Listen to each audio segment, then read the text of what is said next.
감사합니다. 오늘 우리 장로님 기도하실 때 다 같이 이제 함께 또 교제할 수 있는 그날이 기다려지는데, 동시에 또 이렇게 귀한 찬양을 우리 교회 공간 안에서 함께 모여서 라이브로 또 드리는 날이 속히 왔으면 좋겠습니다. 그래도 또 이 코로나 시대에 또 우리에게 주신 하나님의 귀한 은혜의 시간인데, 오늘 이 찬양을 하나님께서 기뻐 받으실 줄 믿고 우리의 영혼으로 다시 하나님께 할렐루야로, 하나님께 박수로 영광 돌릴까요? 할렐루야, 할렐루야. 네. 우리 귀한 지체들 이렇게 함께 보게 돼서 얼마나 좋은지 모르겠습니다. 옆사람 말없이 한번 옆사람 한번 보실까요? 말없이. 예, 그 눈으로 인사 한번 해보겠습니다. 오늘은 말없이. 예, 눈으로 한번 축복하겠습니다. 말없이 저희를 축복합니다 하고. 점점 마스크에 쓰고 계신 모습이 더 아름다워지기 시작합니다. 너무나 감사한지 모르겠습니다. 우리 마가복음 말씀으로 돌아갑니다. 하나님의 아들, 하나님의 아들 예수 그리스도의 복음의 시작으로 이 마가복음은 시작하지 않습니까? 그 하나님의 아들이 이 땅에 오셔서 걸어가신 그 길에 대해서 마가복음이 먼저 소개하며 시작을 합니다. 그 길은 창세전부터 예비된 길이었고, 예수님 오시기 전 수백 년 전, 수천 년 전부터 미리 예언되었던 선지자들이 예언하였던 그 길입니다. 그 길을 걸어가시죠. 근데 구약 성경에 보니까 우리 이사야나 말라기에 보면 많은 선지자들이, 모든 선지자들이 그의 길에 대해서 이야기를 하고, 또 하나님께서 하나님의 아들이 오시기 전에, 메시아가 오시기 전에 엘리야가 와서 그 길을 예비할 것이다 라는 말씀이 말라기 3장 1절에 기록되어 있습니다. 그 말씀대로 예수님 오시기 전에 엘리야가 와서 이 하나님의 아들이 걸어가실 길을 예비하며 선포하였습니다. 주의 길을 예비하라고 광야에 외치는 자의 소리가 있었는데, 그 소리의 주인공은 바로 침례 요한이었습니다. 우리는 지난 시간 침례 요한을 보았는데요, 우리 침례 요한은 출생부터가 아주 독특한 자였습니다. 우리 누가복음 1장 2장에 가면 예수님의 탄생이 기록되어 있습니다. 천사가 나타나서 예수님의 어머니 마리아에게 동정녀에게 아기가 있을 것이다, 하나님의 은총으로 말미암아, 하나님의 은혜로 말미암아, 하나님의 능력으로 말미암아 아기가 있을 것이다 라고 이렇게 예언을 하시죠. 그 전에 그것의 어떤 표적처럼 마리아의 친척입니다. 엘리사벳이라는 아주 나이가 많은 여인에게 아이가 생기죠.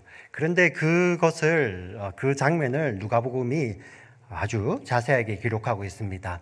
이 엘리사벳의 남편이 사가랴입니다. 사가랴는 제사장이었습니다. 이 제사장은 레위 지파들, 아론의 자손들만 이 제사장이 될 수 있었고요.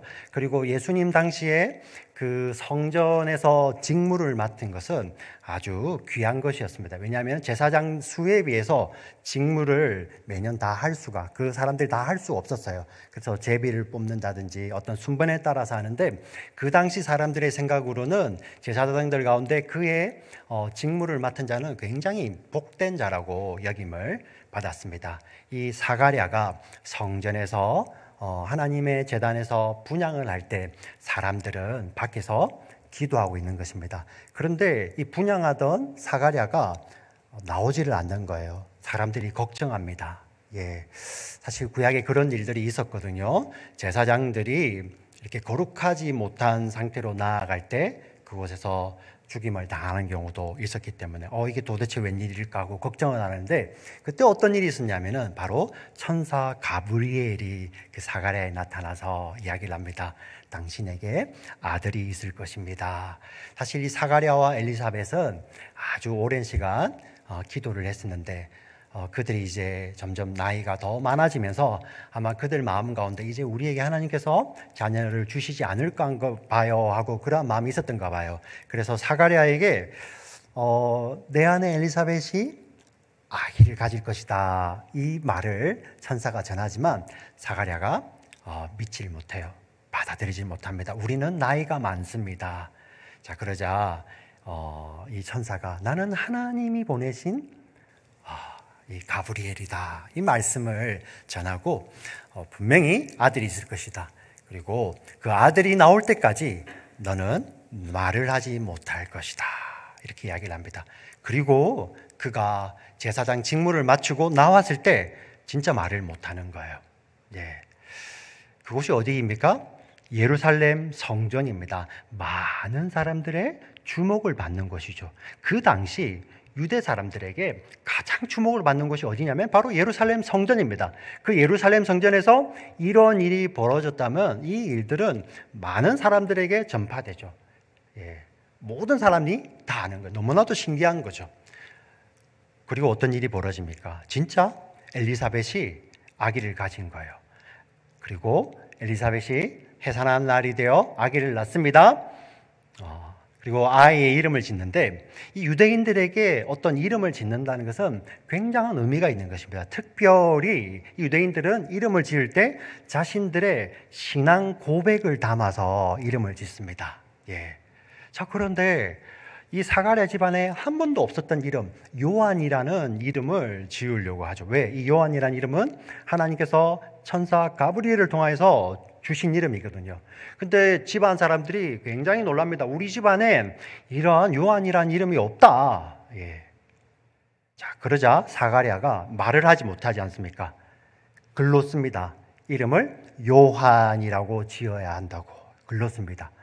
그때서야 그 1년 동안 말문이 막혀 있었는데 입이 터지면서 이야기를 하기 시작합니다. 그리고 하나님을 찬양하는 것이죠. 이 얼마나 놀라운 일입니까? 네.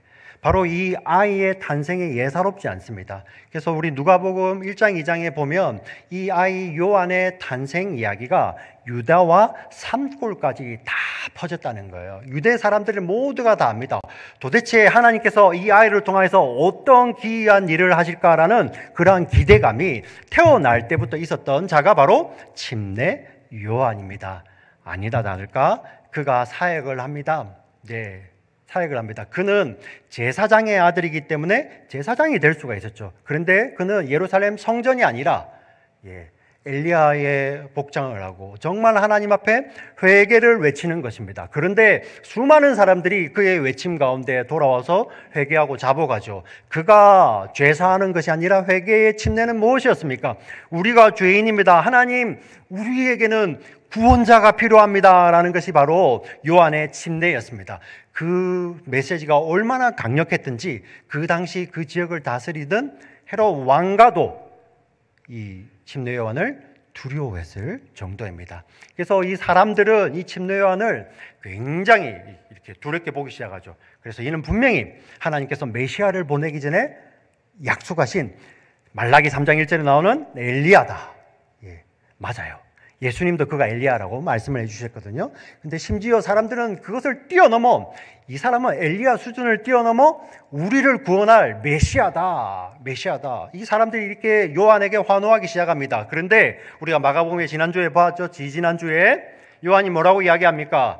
아니라, 나는 그 메시아가 아니라 내 뒤에 오시는데 나는 그분의 신발끈을 풀기도 감당치 못할 자이다. 예. 나는 물로 침례를 베풀지만 그는 무엇으로 침례를 베푸신다고요?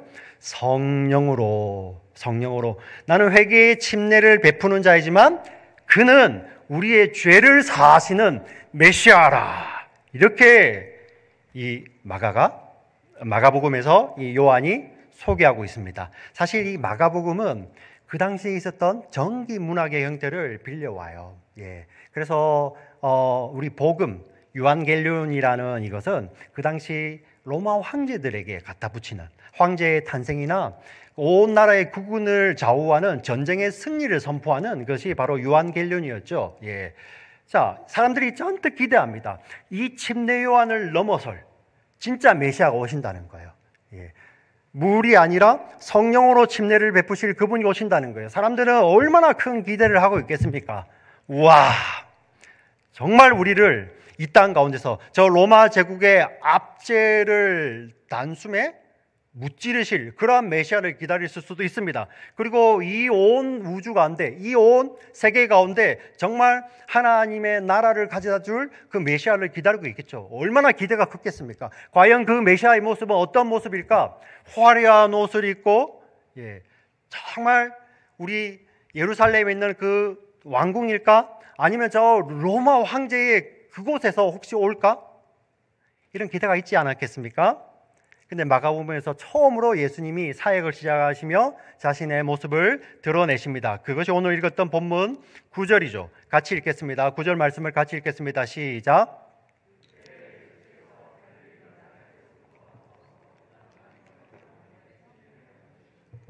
네.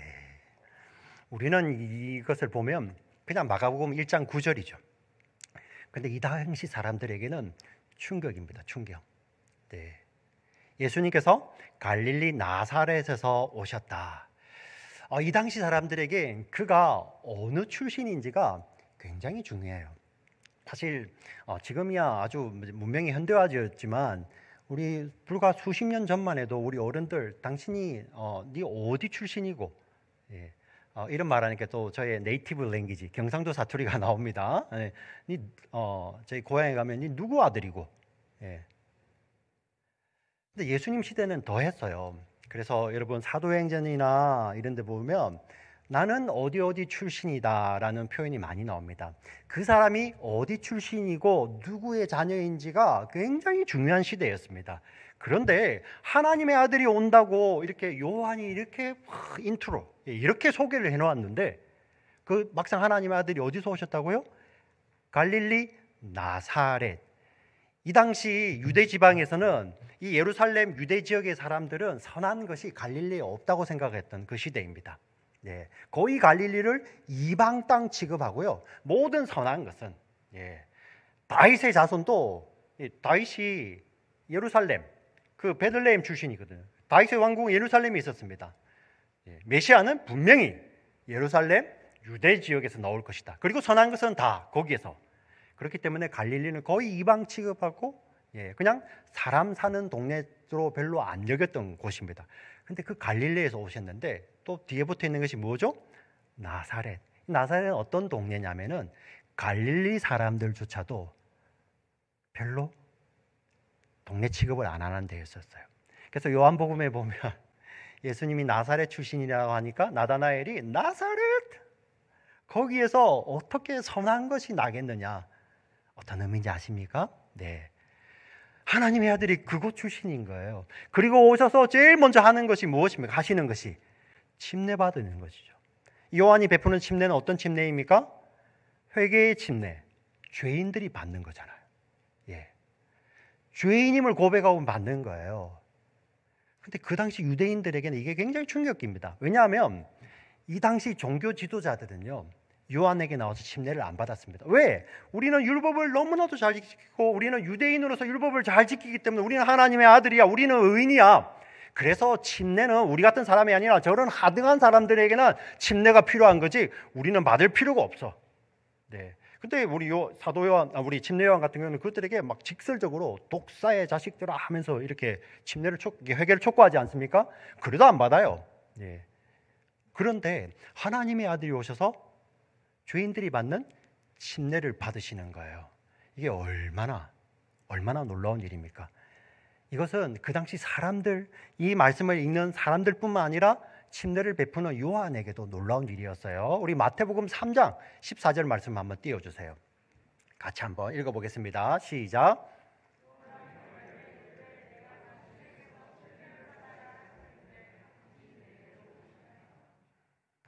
요한이 말리는 거예요. 말이 안 되는 거죠. 성령으로 침례 베푸시는 그 메시아가 죄인인 요한에게 와서 침례를 받으시겠다는 거예요. 말이 안 되는 거죠. 말이 안 되는 겁니다. 그래서 요한이 말리죠. 근데 예수님 하시는 말씀이 우리 이어지는 15절 말씀을 보여주세요. 15절 말씀 3장 15절 마태복음 3장 15절 자 같이 읽습니다. 시작. 예수께서 대답하여 이르시되 이제 허락하라 우리가 이와 같이 하여 모든 의를 이루는 것이 합당하니라 하시니 이에 요한이 허락하는지라. 이거는 어떤 형식이 아니라 이 모든 일이 하나님의 의를 이루는 것이다. 이 하나님의 의에 대해서는 고린도전서에 아주 잘 설명을 하고 있습니다. 제가 간단하게 설명을 드리자면은 하나님께서 하나님의 백성들을 구원하시는 그 하나님의 놀라운 뜻이 성취되는 것을 하나님의 의라고 해요. 예. 하나님의 놀라운 뜻이 이루어지는 것이 바로 예수님이 요한에게 침례받는다는 거예요. 예. 죄인들이 받아야 될 침례를 예수님이 받으시는 겁니다. 그리고 예수님께서 침례를 받으십니다. 그리고 그 침례 받는 순간에 어떤 일이 일어났는지를 우리 마가복음이 자세하게 기록하죠. 마가복음 1장 10절부터 11절까지 말씀을 같이 한번 천천히 또박또박 읽어보겠습니다. 시작. 곧 물에서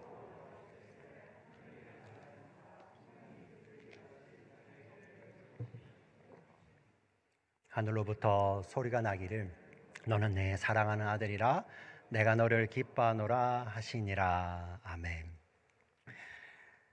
세상 사람들의 기대와 관심 속에서는 하나님의 아들이 이러면 안 되는 거예요. 갈릴리 나사렛에서 나와서도 안 되고요, 죄인들이 받는 침례를 받아서도 안 됩니다. 그런데 그 하나님의 아들이 갈릴리 나사렛에서 오셔서 죄인이 받는 그 침례를 받는 그때 곧 하늘이 열리고라는 표현을 쓰고 있는데요, 아주 마가는 긴박한 단어를 씁니다. 찢는다는 표현을 씁니다. 하늘이 찢기고 하나님의 성령이 내려오시고 바로 그 순간에 하늘로부터 소리가 나서 성부 하나님이 이는 내 사랑하는 아들이요 내 기뻐하는 자라, 이 음성이 들리는 거예요. 성부, 성자, 성령 하나님, 이 성삼위 하나님이 그 자리에 동시에 계시는 것입니다. 우리는 이것이 별로 아무렇지도 않게 들릴 수도 있지만 초대교회 사람들에게 이건 너무나도 놀라운 거예요. 사람의 생각과 기대를 뛰어넘는 일이 벌어지죠. 네. 사람의 생각으로는 하나님의 아들이라고 하면 더 화려한 모습으로, 더 힘 있는 모습으로, 더 많은 것을 가지고 이 땅에 처음으로 나타나셔야 되는데 가장 없는 자의 모습으로 갈릴리 나사렛에서 오셔서 죄인이라 받는 그 침례를 받으시는데 하늘이 찢어지고 하나님의 성령이 내리시고 하나님께서 기뻐하시는 거예요. 우리의 이 말씀이 그대로 은혜가 됩니다. 네. 우리는 복음이라고 하면 세상이 가지고 있는 기준은 뭔가 조금 더 잘 되고 좀 더 화려하고, 예, 좀 더 좋은 것이 복음 아닌가요? 네. 우리의 삶에 그대로 한번 적용해 보겠습니다. 내가 열심히 노력해서 일해서 뭔가를 큰 것을 이루면 하나님 기뻐하시죠. 물론 그것도 기뻐하십니다.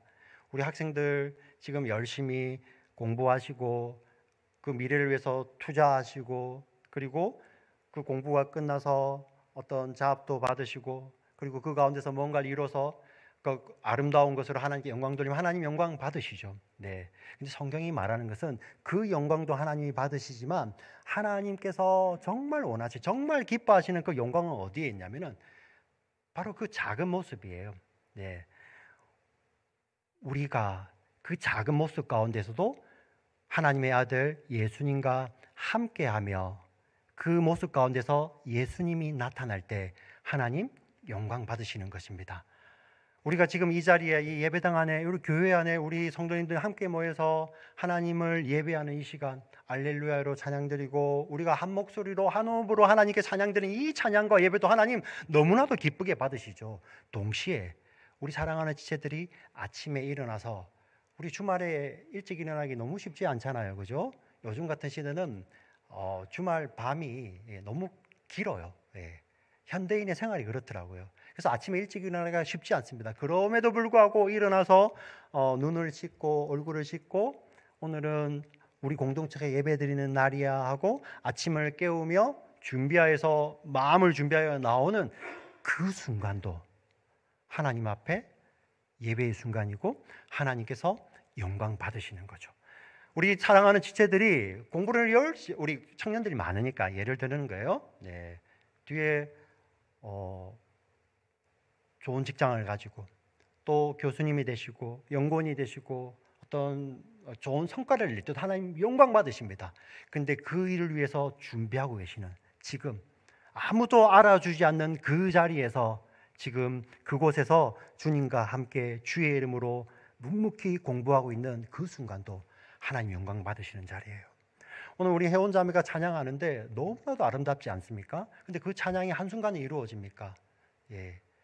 정말 어릴 때부터 그 노래를 위해서 연습하지 않습니까? 우리 유년부, 유스들, 유아부들 잘 안 되는 그 순간에도 최선을 다해서 주의 이름으로 주님과 함께 그 일을 감당할 때 하나님 영광 받으시는 거예요. 하나님 가장 기뻐하시는 것이죠. 믿으십니까? 네. 우리 이 자리에 모이는 이 자리뿐만 아니라 여러분들이 말씀으로 흩어져서 삶의 자리에 가 있을 때 그 말씀이 우리의 삶 가운데서 일하시면 하나님 그 순간 영광 받으신다는 거예요. 네. 아멘. 아멘. 네. 예수님 침례 받으실 때 하늘이 찢어지며 성령이 내려옵니다. 도대체 성령이 내려온다는 것이 어떤 의미일까? 이게 바로 메시아 사역의 시작을 이야기합니다. 우리 메시아라고 하면은 교회에서 조금 어릴 때부터 자라신 분들이나 오래 교회를 다니신 분은 구원자구나. 그 메시아가 히브리 말입니다. 그 메시아 히브리 말을 헬라어로 옮긴 것이 그리스도예요. 그리스도. 그래서 우리가 예수 그리스도라는 표현은 예수 메시아라는 뜻입니다. 네. 자, 이 메시아는 어떤 구세주, 구원주. 근데 이 메시아의 원어적 의미는 어떤 의미냐면은 기름 부었다는 의미입니다. 기름, 메시아. 도대체 기름 붓는다는 것이 어떤 의미일까? 근데 구약 성경에 예가 있더라고요. 구약 성경에 하나님께서 이들을 세울 때 기름을 부으라 하셔서 기름을 붓는 그런 직분이 세 가지가 있습니다. 바로 왕입니다. 그리고 제사장입니다. 그리고 선지자입니다. 이 세 가지 직분, 왕이요, 제사장이요, 선지자에게 기름을 붓죠. 근데 스가랴서에 가서 보면 그 붓는 기름을 성령이라고 이야기를 합니다. 성령. 예. 바로 눈에 보이는 기름을 붓지만 이 직분은 성령에 의해서 기름 부어지는 것이죠. 근데 예수님께서 침례를 받으시고 물 위에서 올라오실 때 성령이 기름 붓듯이 임하셨다는 것은 진짜가 오셨다는 거예요. 예. 우리가 알고 있는 왕, 그러나 정말 왕 중의 왕, 만왕의 왕이시고 참 왕이신 하나님의 성령의 기름 부음으로 말미암아 참 왕으로 등극하시는 예수님이 이 땅에 오신 것이고요. 선지자는 제사장은 어떻습니까? 제사장 백성들의 죄를 대신하여서 대속 제사를 드리는 자이죠. 예수님은 어떤 분이십니까? 온 백성들, 지금 설교를 전하는 저뿐만 아니라 이 자리에 앉아 계시는, 아니 우리 뒤에 올 우리 자녀 세대들, 아니 우리 앞서 계셨던 우리 믿음의 선배들, 온 하나님의 백성들의 모든 죄를 다 짊어지시고 하나님 앞에 영원한 혈육의 제사, 영원한입니다. 우리의 모든 죄를 다 짊어지시고 하나님 앞에 영원한 혈육이 있는 그 제사를 단번에 드리신 분, 십자가에서 단번에 드리신 그 대제사장 예수 그리스도 믿으십니까? 예. 진짜 제사장이시죠. 참 제사장. 선지자는 어떻습니까? 하나님의 말씀을 증거하는 자들입니다. 참되신 하나님의 말씀을 증거하는 자들이죠. 참 선지자가 오셨습니다. 참되신 하나님의 말씀을 증거하는 것이죠. 그리고 그분은 참되신 하나님 말씀 그 자체이셨습니다. 참 왕이시요, 참 제사장이시요, 참 선지자이신 예수님께 성령이 기름 붓듯이 부어지는 것입니다. 그래서 많은 성경학자들은 이 당시 사람들에게는 도저히 받아들이기 힘든 이게 무슨 메시아야 하는 이 장면을 가지고 메시아의 대관식이라고 별명을 붙여놓고 있는 것입니다. 왜 그렇습니까? 세상의 관점으로 보이면 너무나도 초라한데 영적인 시각을 열어서 하나님이 기뻐하시는 영적 시각으로 보면 그 가운데서는 온 백성의 죄를 사하시기 위해서 제사장의 사역을 시작하시고 그 하나님의 말씀이 육신이 되어서 오신 참 선지자, 그리고 온 하나님 나라를 다스리시는 참 왕이신 예수 그리스도의 시작이 바로 사역의 시작이 바로 그 침례 받음으로 시작되는 것이죠. 이게 우리들에게는 너무나도 은혜가 됩니다. 네. 세상과는 전혀 다른 시각이지만 하나님이 기뻐하신다는 거예요. 우리 믿음의 사람이 된다는 것이 무엇입니까? 세상이 아무리 좋다고 해도 그 세상이 좋아한다고 따라가는 자들이 아니라 하나님이 기뻐하시는 길을 걷는 거 아닙니까? 아멘. 아멘. 세상이 아무리 여기가 좋잖아, 이곳이 좋잖아, 이 일을 하면 세상 사람들이 좋아하잖아. 근데 우리 믿음의 사람들은 하나님의 뜻을 이제 알잖아요. 분별하기를 원하잖아요. 거기에 하나님의 뜻이 있고 그곳에서 하나님의 의가 이루어질 때 그게 기쁨이 되는 거잖아요. 예. 세상은 분별할 수가 없습니다. 세상의 시각으로는 보이지 않는 것입니다. 그러나 하늘의 시각이 열리면 하나님께서 보시면 안다는 거예요. 그래서 우리의 기도가 바로 이거죠. 하나님, 세상이 인정하는 길이 아니라 여호와께서 인정하는 그 길을 걷게 하여 주시옵소서. 오늘도 이 말씀을 통하여서 우리의 발걸음을 인도해 주시옵소서라고 기도하시는 우리 믿음의 지체들 모두 되시기를 주의 이름으로 축원합니다. 아멘, 아멘. 자, 이곳에서 메시아의 대관식이 벌어졌습니다. 대관식이 벌어졌으면 피로연이 있어야 되잖아요. 근데 피로연 없고 마가복음은 뭐가 이렇게 급한지 바로 이어집니다. 예, 12, 13절. 우리 12절 말씀 먼저 읽어볼까요? 12절 말씀. 자, 같이 읽겠습니다. 시작. 예, 곧, immediately. 예. 이 마가가 이 곧이란 말을 41번이나 시작하는데 뭔가 정말 하나님께서 계획하신 것이 착착착 이루어질 때 이 곧이란 말을 쓰는데 12절 다시 보여주세요. 보시면 성령이 곧 예수를 광야로 몰아내신지라. 이 몰아내다라는 에크발로라는 우리 헬라어 단어는 에크 바깥으로 발로 이렇게 던진다는 말이에요. 예. 우리 병행 본문인 마태복음과 누가복음에는 성령이 예수님을 이끄셨다는 표현을 쓰는데 마가는 여기서 몰아냈다라는 이 단어를 쓰죠.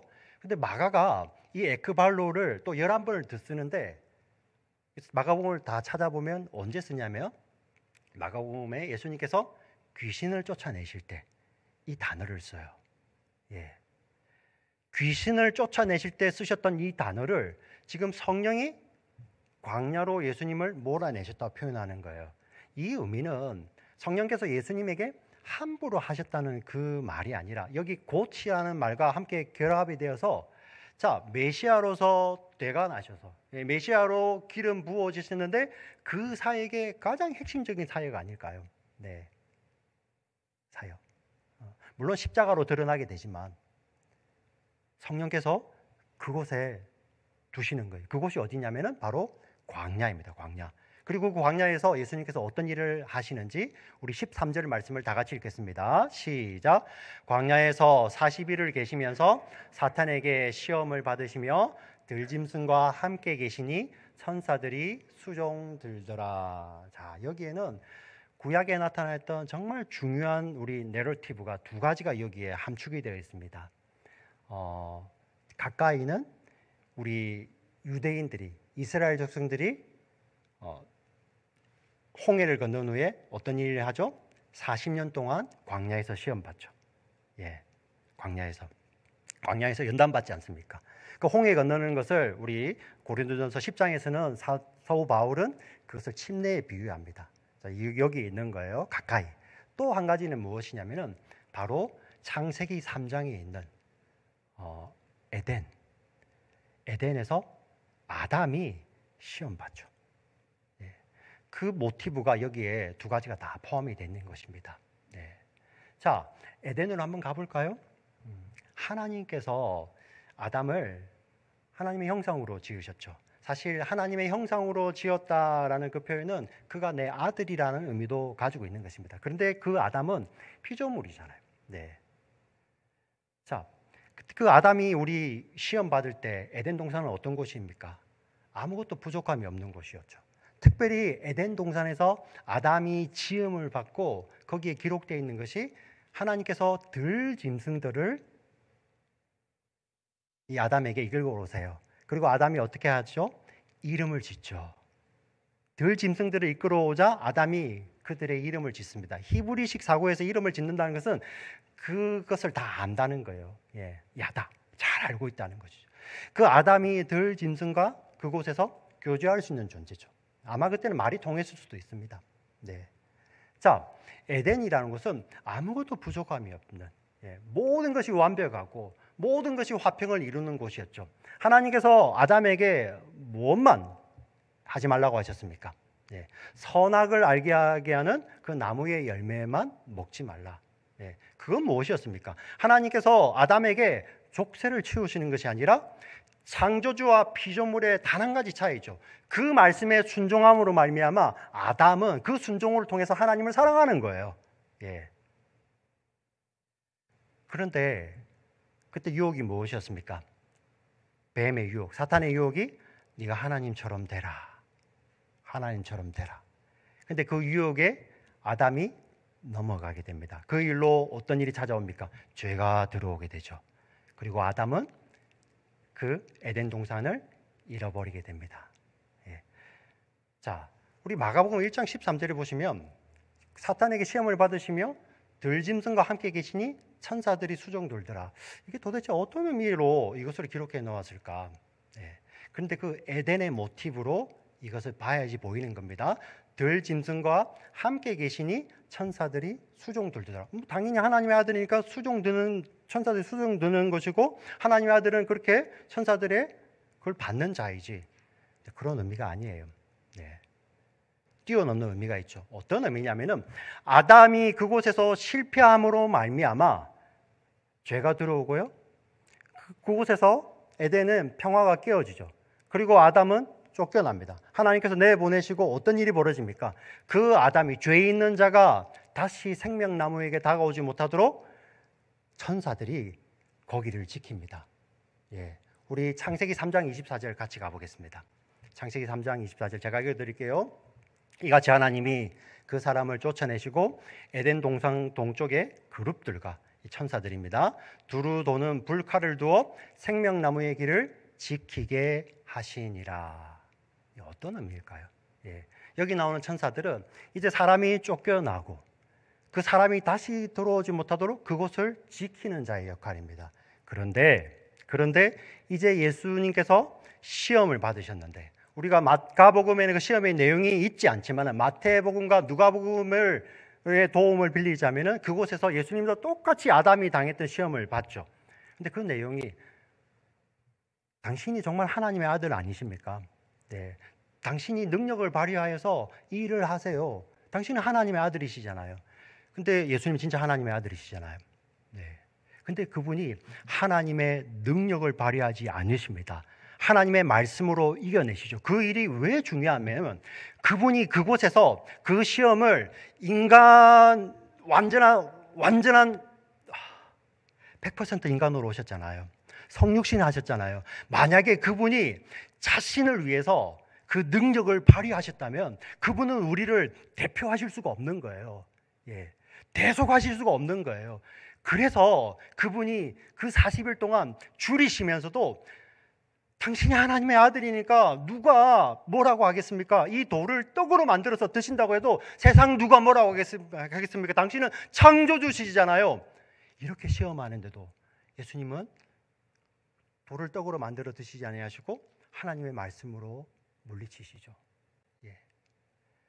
그 광야의 시험이 십자가에 그대로 있지 않습니까? 당신은 하나님의 아들 아니십니까? 내려오셔서 증명해 보세요. 제가 여러 번 말씀드리지만 저 같으면 내려오겠습니다. 그런데 그분이 거기에서 내려오시면 이 하나님의 뜻이 이루어지려야 되는 그 말씀이 어떻게 이루겠느냐고 예수님께서 그걸 피하지 아니하시잖아요.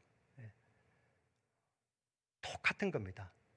광야에서 그 하나님의 아들이 40일을 줄이시면서 그 시험을 이겨내시는 거예요. 그 일이 우리에게 어떠한 효력이 있습니까? 그 이기심으로 말미암아 하나님께서 처음에 지으셨던 그 하나님의 창조가 회복되는 거예요. 에덴이 회복되는 것입니다. 에덴이 어떤 곳이었죠? 들짐승들이 함께 있는 곳이죠. 그래서 여러분 구약 성경을 읽어보시면 선지자들이 예언을 할 때 그날에 메시아가 올 때 그 광야에서 샘이 솟아나고 그 광야에서 사나운 들짐승들과 함께 놀리라. 우리가 요즘은 아주 이렇게 정말 하나님의 말씀에 가까운 우리 복음성가를 많이 드리지만 우리 어른들 기억나실 것입니다. 한 30년, 40년 전에 처음 우리 한국에 가스펠송이 들어올 때는 유대인 그 히브리 그 노래들을 많이 번역해서 많이 불렀습니다. 그 가운데 이런 노래가 있었어요. 사막에 샘이 넘쳐 흐르리라. 사막에 꽃이 피어 향내 내리라. 주님이 다스리는 그 나라가 되면은 사막이 꽃동산 되리. 사자들이 어린 양과 뛰놀고 어린이도 함께 뒹구는 참사랑과 기쁨의 그 나라가 이제 속히 오리라.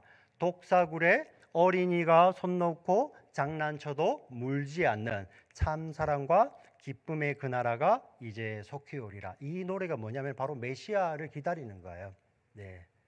그 메시아의 사역이 무엇입니까? 에덴이 회복되는 것입니다. 근데 예수님께서 그 광야에 오셔서 시험을 이기심으로 말미암아 그 가운데 들짐승이 함께 있었다는 것은 와, 예수님께서 그 무서운 가운데도 혼자 계셨구나, 그런 말씀도 물론 있을 수 있겠지만 이 내러티브는 어디에서 오는 것입니까? 바로 에덴이 회복되는 거예요. 예. 그리고 천사들에게 수종 듣는다는 그 말씀. 예. 예수님은 당연히 천사들의 수종을 받으시는 존재이죠. 그러나 그분이 그 시험을 이기심으로 말미암아 에덴을 지키고 있던 그 천사들이 이제는 수종되는 자들. 예.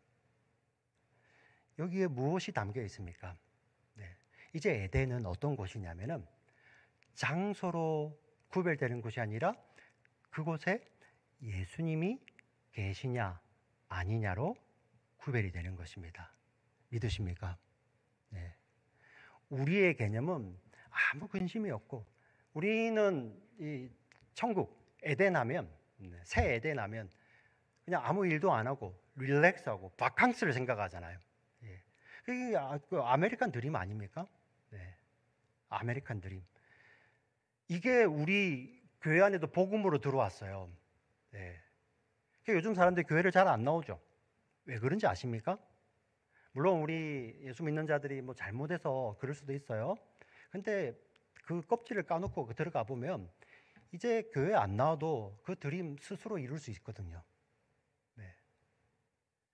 그럼 더 이상 그게 복음이 아닌 거예요. 그러면 우리가 예수님께서 자기의 피를 흘려 생명을 내어주시고자 하는 복음이 아닌 거죠. 네. 만약에 우리 아메리칸들에게도 그게 복음이라면 그 복음이 어디에도 복음이 돼야 됩니까? 복음적이라면. 요즘은 한국이 아메리카보다도 사실 더 좋죠. 네. 능력만 있으면 뭐든지 할 수 있는. 근데 그 한국과 땅을 면하에 있는 그 나라 아시죠? 북쪽에 있는 나라, 그리고 한국 주변에 있는 C국, 거기에 보면은 노동교화소, 감옥들이 있습니다. 네. 지금도 수십만 명이 갇혀 있습니다. 근데 그 가운데 정말 많은 부분이 어떠한 자들이냐면 그리스도인들이에요. 그리스도인들이 살인을 해서 들어온 것도 아니고요. 그리스도인들이 도둑질해서 들어온 것도 아니에요. 그냥 예수 믿는다는 이름으로 거기에 들어와 있습니다. 그리고 그것은 어떤 곳입니까? 살아서 나올 수 있는 확률보다 살지 못해서 그곳을 나가는 확률이 훨씬 높은 곳이에요. 예. 그곳에서 우리가 생각하는 바캉스와 같은 이 아메리칸 드림이 그곳에서 복음입니까? 그럼 거기는 지옥입니까? 물론 우리의 눈으로는, 우리의 시각으로는 광야이고 지옥 같은 곳이죠. 근데 그들에게 복음이 있잖아요. 그 복음은 누구입니까? 예수 그리스도.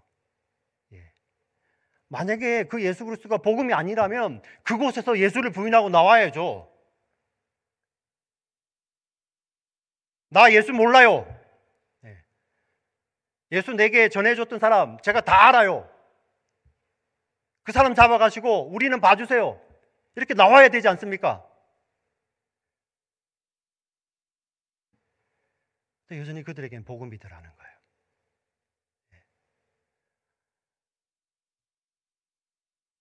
그들에게 복음이라면 오늘을 사는 우리들에게도 마찬가지 아닐까요?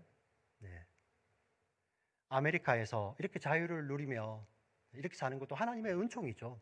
감사할 일이죠. 이 자유를 누리기 위해서 수많은 믿음의 선배들이 많이 고생하셨잖아요. 네.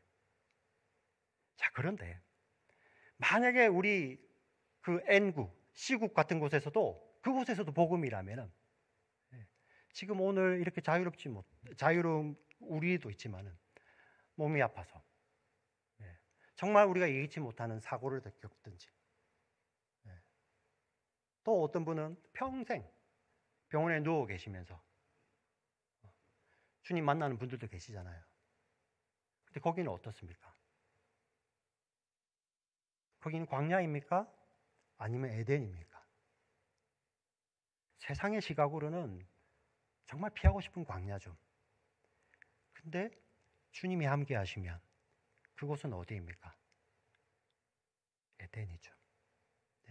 하나님 나라죠. 주님과 함께 하시다. 그 사랑하는 주님, 그 주님과 함께 하시다가 주님 만나는 곳이죠. 찬송가에 이런 찬송이 있습니다.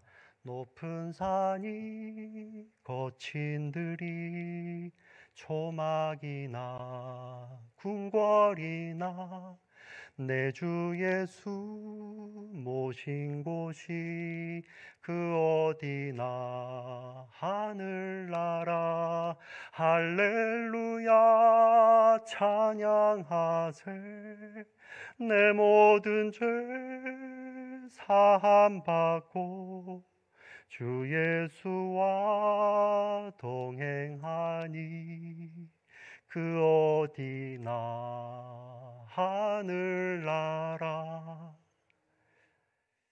사랑하는 우리 지체들, 가짜 복음에 속아서 하나님 없이 사시다가 하나님 없는 곳에서 영혼을 보내시겠습니까? 진짜를 붙드셔야죠. 우리 진짜가 들어오면 우리가 고생한다는 의미가 아닙니다. 눈에 보이는 것으로 평가하지 않죠. 정말 하나님 언제 영광 받으십니까?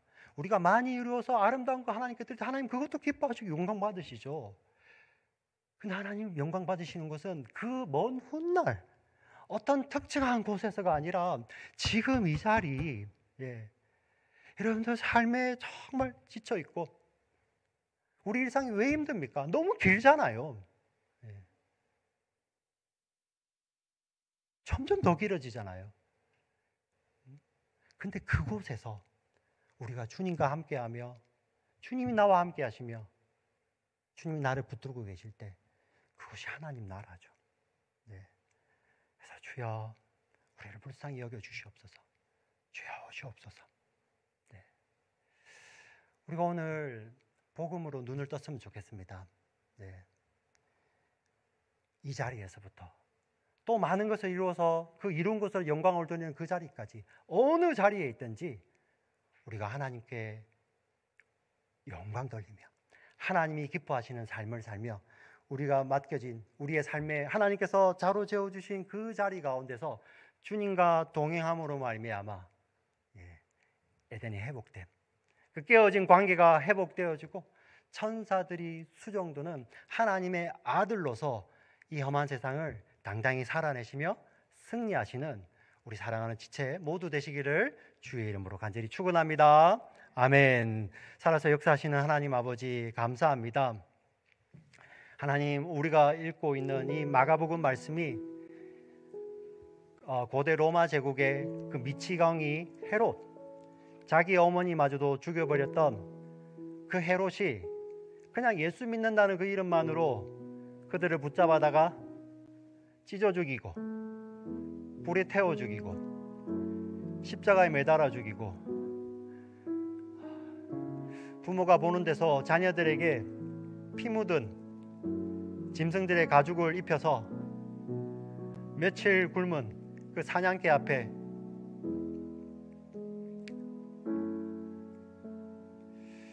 던져지는 그 1세기 크리스천들에게 복음이었습니다. 우리가 21세기 아메리카를 살면서 세상도 줄 수 있는, 세상에서 노력하면, 하나님 없이도 노력하면 이룰 수 있는 그것을 복음의 실체인 양 우리가 따라가면서 살고 있지는 않습니까?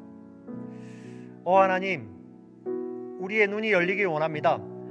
하늘을 찢으시며 성령이 내려오시고 하나님께서 기뻐하신다고 말씀하셨던 그 하나님, 이 시간 우리의 닫혀진 마음, 우리의 영적인 눈을 열어주시옵소서. 진짜가 보이게 하여 주시옵소서. 그 초라한 예수 그리스도, 나사렛에서 오셔서 죄인들이 받는 그 침례 받으시는 그 예수님을 통해서 하나님이 기뻐하신다고 약속하셨던, 그 말씀하셨던 그 놀라운 복음의 비밀이 우리 사랑하는 지체들 가운데서 열리기를 원합니다. 그리하여 우리가 이룬 자리에서나, 아니 이루기 위해서 노력하는 자리나, 아니 이루지 못하고 실패한 자리에서나, 그 어떤 자리든지 나를 사랑하시는 예수 그리스도, 나를 위해서 침례 받으시고 나를 위해서 십자가에서 그 하나님의 아들이 끝까지 참으시고 자신의 전부를 내어주셨던 그 예수님이 계시는 그곳이 하나님 나라 되게 하여 주시옵소서. 우리 사랑하는 지체들, 일상을 주님께 올려드립니다. 정말 우리 믿는 예수님 때문에, 내 속에 계신 이 예수님 복음 때문에 우리의 삶이 바뀌게 하여 주시옵소서. 삶의 방향이 정해지게 하여 주시고, 이 예수님의 복음 때문에 우리의 발걸음 한 걸음 한 걸음 한 걸음 옮겨지게 하여 주시옵소서. 그리하여 우리의 삶을 통하여서 우리가 예수와 함께 머무는 그 삶이 하나님 나라 되게 하여 주시고 하나님의 역사가 되게 하여 주시고, 그 삶 가운데서 하나님의 영광이 세상 가운데 빛처럼 드러나는 우리 귀하고 사랑하는 우리 지체들, 하나님의 자녀들, 예수의 제자들 다 되게 하여 주시옵소서. 우리를 너무나도 사랑하시는 우리 구주 예수 그리스도의 이름으로 간절히 기도합니다. 아멘.